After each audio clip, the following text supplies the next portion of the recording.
This is day 1369, and there's no sign of life of Richard.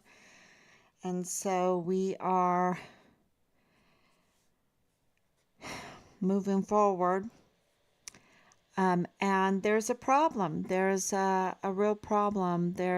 Is a botched, an unworkable Department of Justice or justice system, criminal justice system in El Paso. There's a huge, huge problem. So we've been spending some time putting together a letter, and we're going to be releasing that publicly. And I can absolutely be releasing that. Let's see. Okay, everything's working. Everything's working. Um, Thank you, everybody, for your support. And I just, you know, it's super important for any kind of society to prosper to have a criminal justice system, right? It's very important. But when that system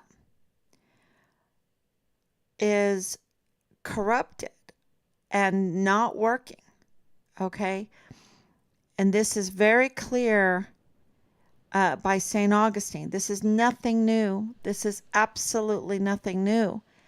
And if you don't know about St. Augustine, he had a pretty rough life.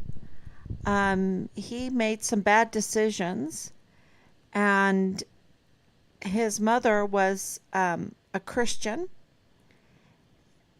and she prayed for him all the time because he was making some really bad decisions. And he got into some alternative religions, and he became pretty big, a big leader in that. And he realized that it wasn't the answer.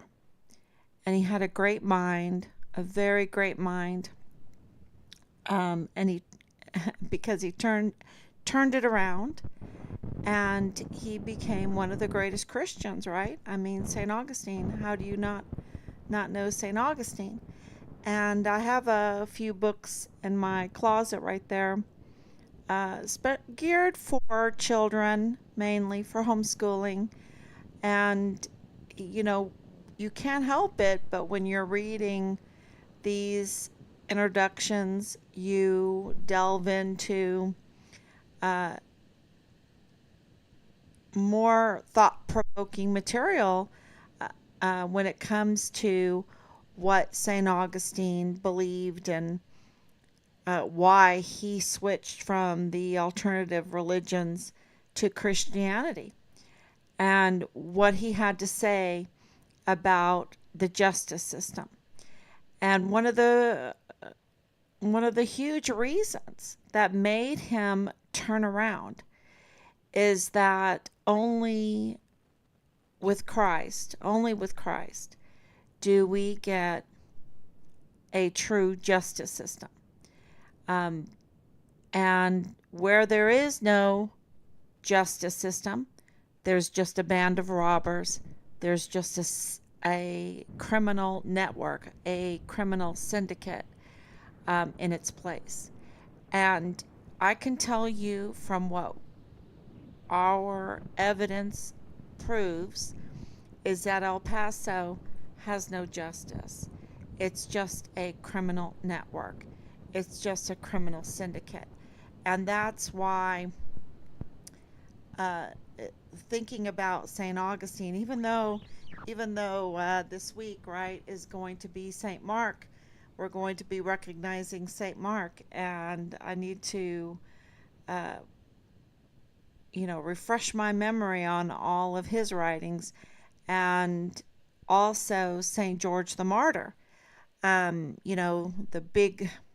big sword, the big spear right into the dragon, Satan, right? The evil one. And but my mind is on St. Augustine and what he had to say about justice. And so I'm going to share a little bit about the compelling evidence of the nightmare that El Pasoans have had to face, that are facing, and that, of course, Richard faced and that we are facing because of the criminal network that has taken over the justice system there in El Paso. And, we're just not getting on the, a live stream, okay? We're not just in social media, a keyboard warriors. We are absolutely behind the scenes researching.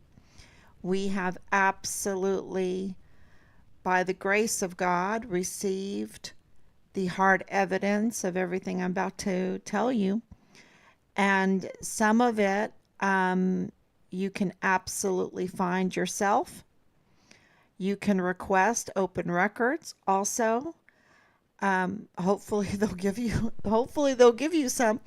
It would be interesting. It would be really interesting if let's say a big group of people each wanted to request documents about Bill Hicks and Mario Rascon Ortiz and Patrick Crucius, because those are the three individuals that I really want to talk about today in regards to Richard's case, in regards to the broken justice system there in El Paso. And we'll start with Patrick Crucius.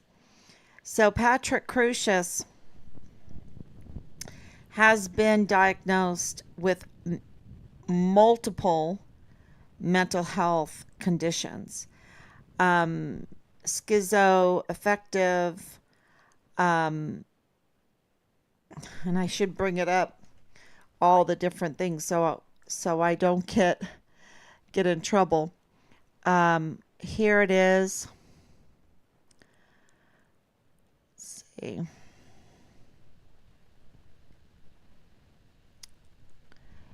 Of course, the federal court, the judge in the federal court wrote in the sentencing that Patrick Crucius suffered from a severe mental health condition, right? A condition, not an illness, a condition.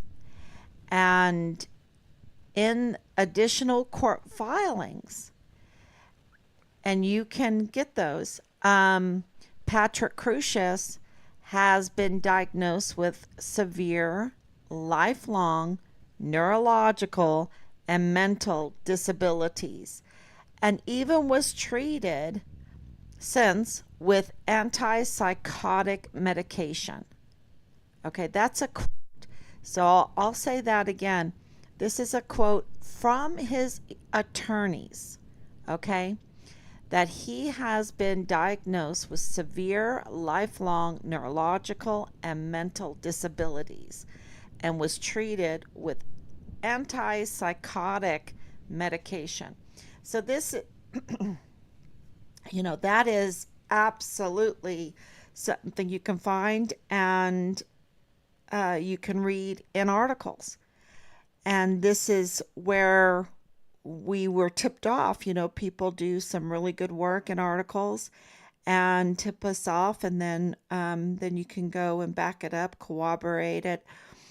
And of course, the first thing, that we were tipped off to is just watching Patrick Crucius. It's kind of like watching President Biden.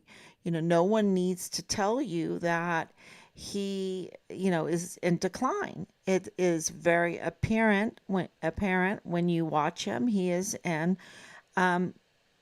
decline, mentally and physically. And it's, you don't need a doctor to tell you that. because it's right there in front of you. And the spinners, the people that want to manipulate the narrative, want to hypnotize you and give you those curly little eyes so that you don't recognize the reality that you're seeing, right? And with Patrick Crusius, just watching him, it was apparent to me that something absolutely was mentally wrong. And that was important not because of trying to make excuses for him, but because of all the evidence that was so botched. It was like, okay, why are they saying, who is this Patrick Crusius, right?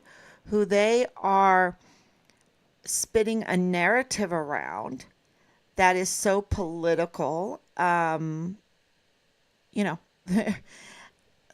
interfering with the elections, and also um, denying El Paso of justice in this mass shooting case that Richard's case is intertwined with. And, with my history in education and with time with many children, it did not take me very long at all to recognize that something is wrong with him.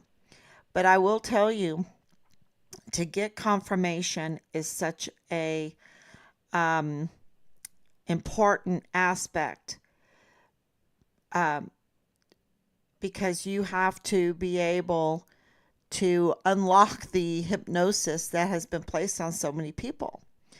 And these articles, plus the filings, the court filings, and plus the federal judges' statements, are proof and hopefully will jog a lot of people's minds to the truth that Patrick Crusius is not what the narrative has painted him to be. I'm not saying he's innocent. I'm saying that there's more to this story, and absolutely the evidence points to uh, other murderers, other shooters that are walking around right now because the system, or those that are in control of the certain positions in the system, have put all the blame of the Walmart mass shooting on one individual. And that individual has been treated very unfairly, um, as far as the Constitution goes, as far as his rights go. And that is Patrick Crusius. And I'm not saying he doesn't need to be um, prosecuted. I'm not saying that he doesn't need to be penalized and punished for what he did. What I am saying is that something is very fishy, and some people that are guilty, maybe more guilty than Patrick Crusius, is allowed to walk around and cause some more problems. Okay? So that this narrative doesn't end with Patrick Crusius. There's others that are involved in this. And clearly, Patrick Crusius has a severe lifelong neurological and mental disability. He clearly suffers from a severe mental health condition. And then there's the article that absolutely backs up what, I've been saying, because I have other confirmations that Patrick Crusius is autistic. Um, I'm not at liberty to tell you exactly who said that because they need to be protected. But you don't have to go far. I think Joe Spencer would know. Joe Spencer already knows. Okay, Joe Spencer is Patrick Crusius's attorney. He already knows. And this article that reviews from the New York Times, I think it's from the New York Times, uh, reported reported actions reported details about Patrick Crusius that align with the diagnosis of the sensory processing disorder and autism spectrum disorder, which they have a special school there um, at New Mexico State University of this, which is very interesting. And, just to mention it. So that article is from the AmericanConservative.com. And, it's called Patrick Crusius on the Spectrum. It asks that question. And I would recommend it. And I'll post it up if I haven't already. I might have already posted it. I think I did. But it's really important because the justice system has failed Patrick Crusius. And what do I mean by that? Okay, let's look at we have reports that he has tried to commit suicide multiple times. We have reports that he has been in isolation for 5 years. 5 years without due process. Okay. Why, he's going to spend 1,000 years in prison, right? But the state has kept him there in isolation, denying him a speedy trial. 5 years, and they still don't have anything going. They cannot bring this case forward at all. And that is a violation of his rights, which, at the end of the day, because of them handling this case so badly, and we're going to tell you some reasons why it's been handled so badly, he may walk. That federal case might and sentence might not hold together. So I think it's very important for people to understand what's going on here, because due process is so important to everybody. We don't want to be framed, right, like Richard was, and then have to go and suffer 5 years in isolation. And he has this schizoaffective disorder. He has, a severe mental health condition, and he's in isolation for 5 years without due process. That's especially when he's facing the death penalty. And they don't, the lack of mental health evaluations for him at the state level is frightening. Absolutely a nightmare. It's horrific. And the nightmare gets worse. So I think that they have failed him in this respect, and failed El Pasoans, because it's so easy to point your finger at someone, right? But they don't want to bring this case forward because there are a lot of witnesses, several witnesses, that absolutely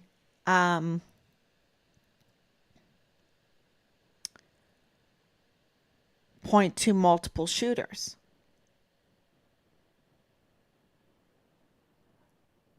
Yes. So I think that is, why don't they want to talk about that? Why is this the secret? Just like Richard's, shh, the FBI, shh, we're hiding his remains. Shh, his remains. We found him, but we're hiding his remains. Shh, can't mention it. Why? What did they do? What's going on? Is it financial? Is it what they did to him? Is it who did it to him? um, because these people wouldn't stop at anything. They try to make money on everything, including remains, right? And we're coming to that. We're coming to that. So um, that's the chilling discovery in this whole thing, is that the medical examiner is,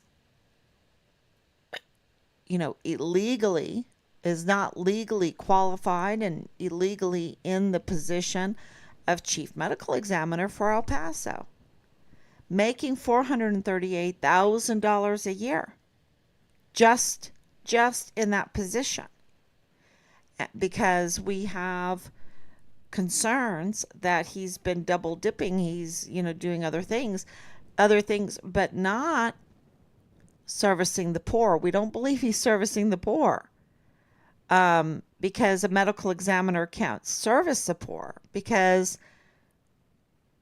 those people are not alive. That's not, and that's just not what medical examiners do. They're judges. They're judicial officers. And I hope that I, provided through our own investigation in it to make sure that what we were saying was right, is true. Um, Help for other people to understand what a medical examiner is and what their duties are and what their powers are, which are huge, because they can do inquests, they can get a jury together, they can issue subpoenas and warrants, and they determine the manner and the cause of death. They are huge witnesses in capital murder cases like the Walmart mass shooting and Richard's case. So it's really, really important. And Mario Raskin Ortiz committed perjury in his, from our evidence, it absolutely looks like it, that he committed perjury in his paperwork for immigration, his immigration paperwork. And so what does that mean? That means that he's not eligible to be an American citizen. He, since 2012, he has not become an American citizen. And so he, through the perjury, he, committing that kind of crime, he's not eligible.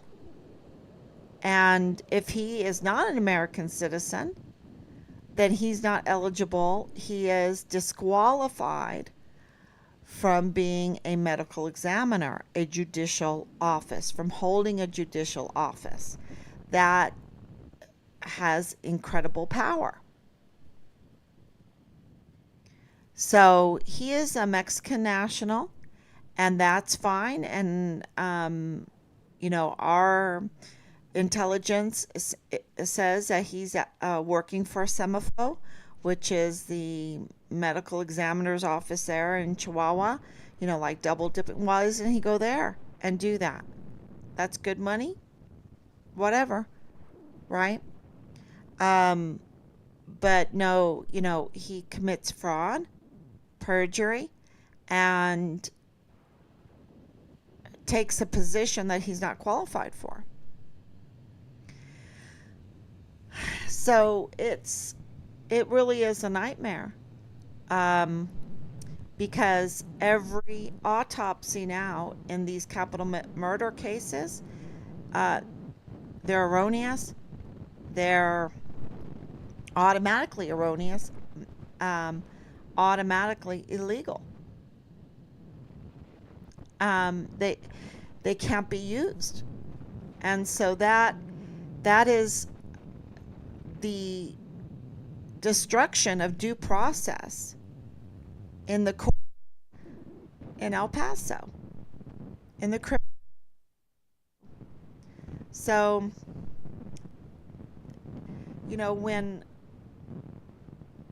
when the deaths are rendered legally insufficient, you've got a problem on your hands. You've got a criminal network instead of due process judicial system. Okay, that's what's going on here. And don't forget, Patrick Crucius state case. They're trying. They say they're pursuing the death penalty. It's just not going to happen. It's just not going to happen. So, because they've just goofed up everything. So the other is the office of the 34th Judicial District Attorney. Bill Hicks is a usurper of that office. And we have the hard evidence to prove it.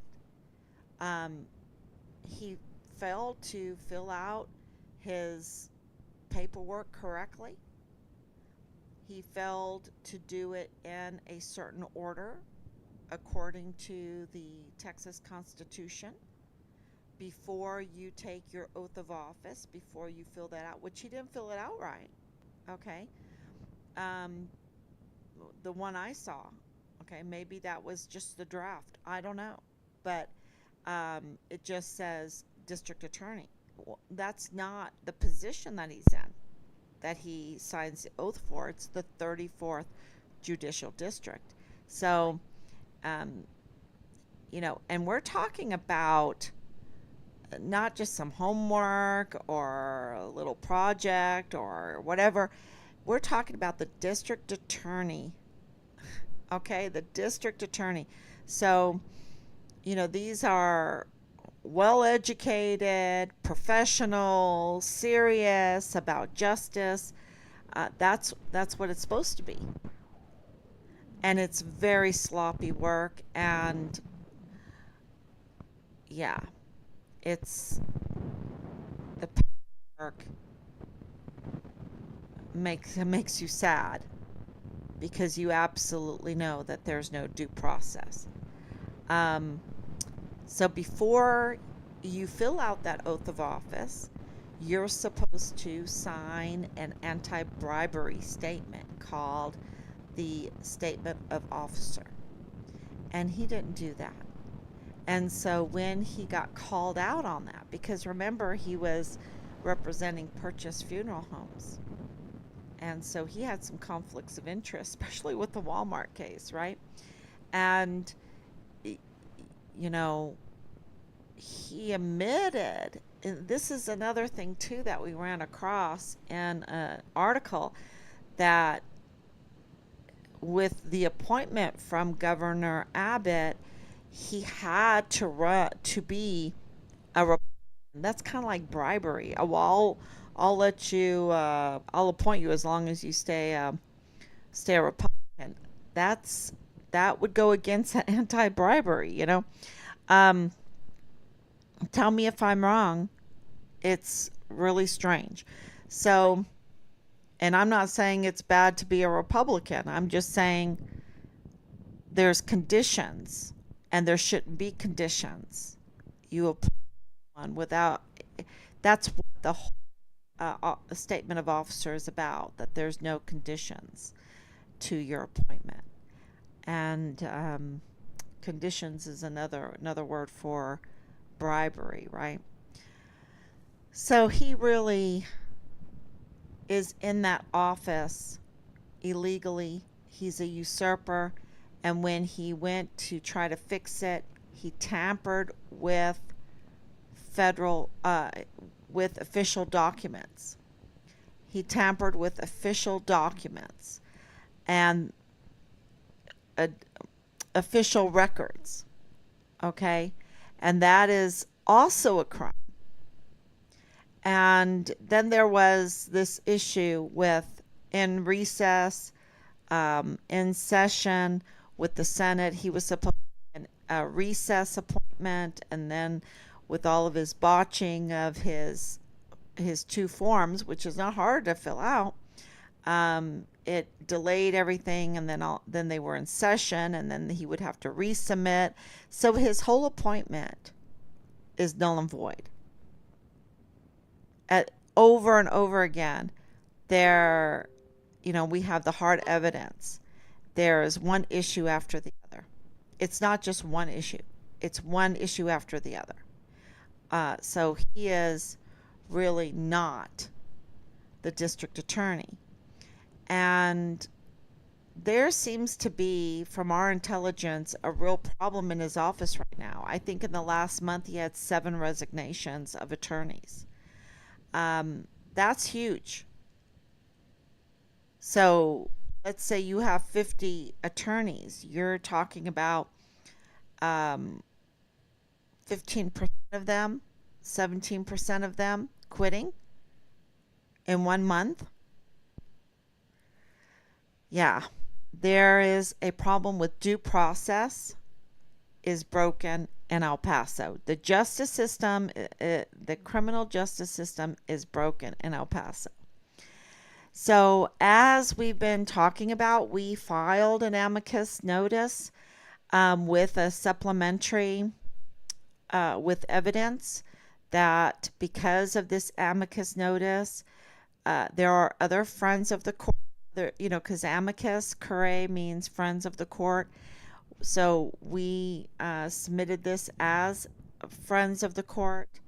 We've been trying to do things as friendly as we can from the very, very beginning with the Army, with El Paso, with everybody that has helped. We tried to be as friendly as possible. And, we're not going to change that. We absolutely want accountability. We absolutely think that in this case, the death penalty should be on the table. Absolutely. But we're going to do it legally and friendly. And this was a way to do it, to help the court. We love our system. We love our Constitution. We love our Constitution. And of course, having a very, very close relationship to Texas. In our family, we love Texas. And lots of good friends there, lots of history. I grew up there. So, was born on the border, right? White Sands Missile Range is right there on the border. Um, I went to school in El Paso, went to school in Temple, taught, I even went to Seguin, um, taught school there in Killeen, and I met my husband there in Killeen and was married there on Fort, and we had our first child there in Texas. So we have a very close relationship with Texas. We love that Texas Constitution. We love justice. We do not want the alternative. And the alternative is a criminal network, a criminal syndicate. And so we submitted this amicus notice, and there are other friends of the court out there. And they were so kind and generous to provide us with additional evidence than what we had, and that's why we submitted a supplement to the amicus notice. And it clearly, oh my gosh, when you look at it, clearly it is shows that there is no DA's office, a functional DA's office there in El Paso right now. So right now what you have in El Paso is not a justice system. You have a criminal network. 100% sure what I'm telling you. And we all need to get our signs up, or pictures of St. Augustine out and say, no, we want a justice system. We don't want thieves, because that's what a criminal network is. They're thieves. They steal whatever they can. And they take what is not rightfully theirs. They will take other people's identity, other people's insurance policies, other people's monies, other people's land, other people's children, other people's life, other people's whatever. They are thieves. And that is what's going on in El Paso. And I think El Pasoans absolutely are fully aware of that, and they're sick of it. That's what I'm hearing anyway. They're sick of it, and that's why there are friends of the court. People are getting those open records. They're sharing what because they have a right to transparency. That so that's what the Constitution gives us, is transparency, to see what our elected officials and our appointed officials are doing. What are they doing? And we have a right to know because we fund them. And this is, we're so very grateful for this evidence because we need to turn this around. And the problem is that Bill Hicks is part of this SB4 case, this federal case, SB4, and I really need to shout about that a lot because he cannot be part of that case because he's a usurper in the 34th Judicial District. He's a usurper. He is not the legal district attorney. So he cannot be a party to that case. So we really need to focus on justice, and justice for Patrick Crusius. And justice for Patrick Crusius means if he's guilty, he's guilty. But if others helped him and others murdered people on August 3rd, 2019, or murdered those that were killed that day, because we don't know really what happened. I think we've been so lied to. We need to know what happened. And we know, because of Glendon Oakley Jr., that the military was involved that day. Somehow, some way, they were involved that day. And we don't have a case moving forward because there's no justice system in El Paso. And they might do these little show things or whatever. But when 7 assistant district attorneys put in their resignation in a month, that should tell you something. Something is not right. So this is a nightmare, but knowing what it is, we can turn it around. And so we have spent a lot of time researching this because we want justice for our son. We want our son's remains. And that is the district. That is where Richard was forcibly removed and murdered. And so if we want answers, we have to get a justice system back. Yeah. Okay. And if we want accountability, we have to get a justice system back. So we have behind the scenes spent a lot of time, and today definitely a lot of time, putting together all of this evidence and this letter and writing those that need to know. Absolutely. So we want to thank you for your support, and hopefully you will read these articles and you will also do your due diligence for your community. And if you live in other places, know who the examiner is, and the chief medical examiner, what their role is, what the laws of your state is. If you're in Texas, Absolutely, they have to be an American citizen because it's a judicial office. Sometimes they don't have the right in certain states to um, call for an inquest and seat a jury and issue subpoenas and warrants, what a judge does, right? Um, but in Texas, they do. And therefore, what Veronica Escobar did is, I believe, intentional malice upon El Paso and a fraud against the courts.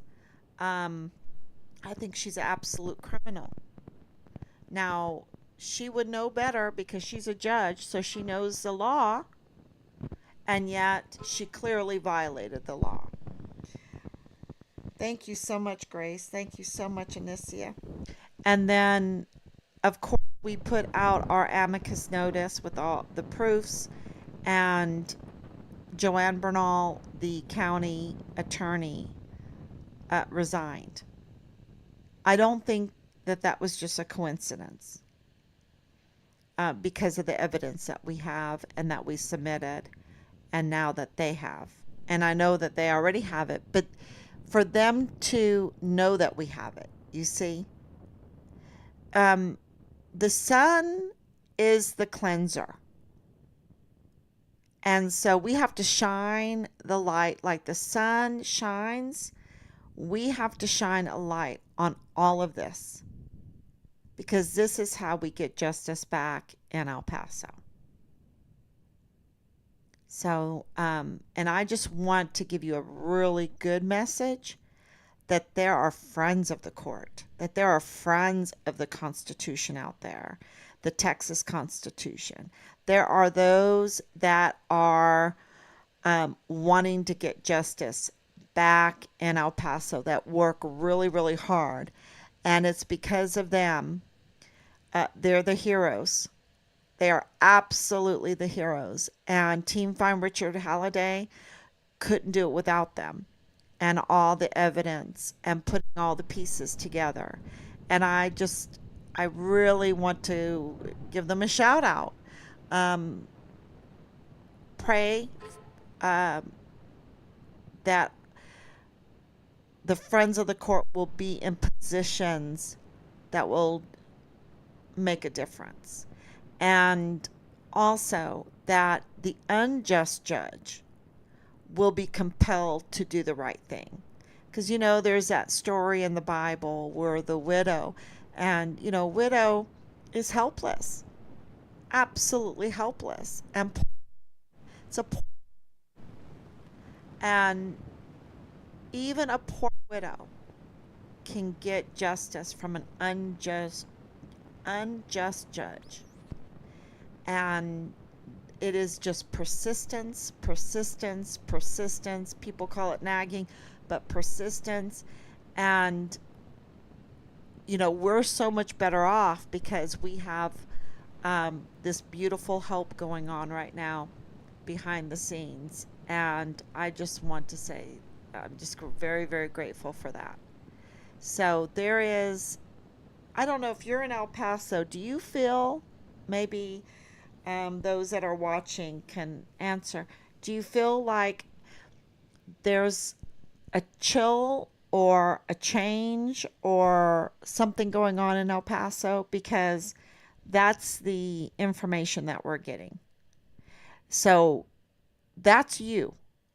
That is your work, your support that is creating that. And your team Find Richard Halliday, right? So we're working very hard not to let you down, to do everything we can to study, to figure out how to get the unjust judge to give us justice. Everything. And to get rid of that or restrain it as much as we can, the criminal network, get accountability, shine light, clean it up, and get justice for El Pasoans again. So That's our goal, and we thank you so much. God bless you, and I will be back tomorrow, God willing. Okay, everyone. Good night. Oh, I know you. I was asked about the CAO, the Casualty Assistance Officer. We're on the fourth Casualty Assistance Officer. Um, that's a long history. The first one was an asymmetric warfare tactician, and he was caught up to no good. Okay. The Army was caught being up to no good in the cover up of our son's case. Clearly. Clearly in the CID.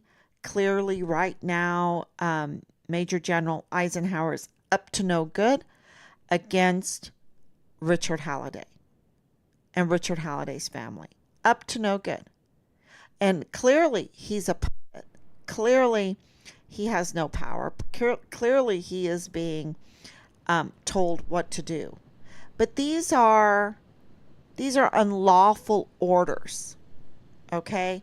And our soldiers, our service members don't have to follow unlawful orders. And this is where they can make a difference and, do the right thing. Because the law is on their side to do the right thing. The UCMJ, the Texas Constitution, the American Constitution, the whole Bill of Rights, it's on their side. They're supposed to defend the U.S. Constitution. And so there's a lot of pressure in the military because of all of these unlawful orders. And our CAO is just a page boy. He's just a major, okay? And which shows a real lack of respect and integrity when it comes to this case, that they would do this to a major. He was clearly not comfortable in the conversation because with their history, we will not or try not to let them walk all over us. And he has no place calling us right now. I believe, there needs to be a little bit more respect than that. And a lot more respect than that. And we won't take less because we're not only working for our son, who absolutely deserves so much respect for what they put him through and for murdering him and for covering it up, that I think we need to have some different phone calls, different meetings. So we will absolutely keep you informed because not only are we standing up for Richard, but we're standing up for Fort Bliss, for those soldiers that are given unlawful orders, that are being trained to let the barracks slip and slide and not follow the SOPs, putting all of our young volunteer sons and daughters in harm's way so much. And just failing our country, these orders from high, failing our country, failing our young people. And not only standing for for Fort Bliss, but for El Paso, so that justice can be restored there. So, yeah, there's so much going on behind the scenes, y'all. And that is very good news. So God bless you, and I will be back tomorrow.